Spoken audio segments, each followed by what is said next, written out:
मला सांगितलं होतं की ग्रीसी आणि नॉन ग्रीसी हे जे दोन प्रोडक्ट मी वापरते फेशियल मध्ये, तर हे दोघं फेशियल मध्ये जे प्रोडक्ट वापरले जातात, तर तुम्हाला ते स्किनवर कसे यूज करायचे याची इन्फॉर्मेशन हवी असेल तर मला डीएम करा. मला डीएम भरपूर आले, खूप प्रमाणात आले आहे. तर मी आता प्रोडक्ट पण शो करणार आहे आणि प्रॉपर तुम्हाला एक्सप्लेन पण करून सांगणार आहे. आता बघा, ही ऑइली स्किन आहे बरोबर.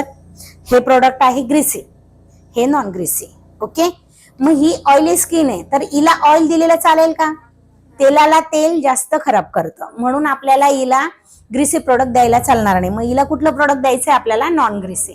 तर हे नॉन ग्रीसी प्रोडक्ट मी तुम्हाला हाताला लावून दाखवलं होतं की ज्याच्यात तेलाचं प्रमाण कमी दिसतं असं प्रोडक्ट आपण ऑइली स्किनला लावायचंय.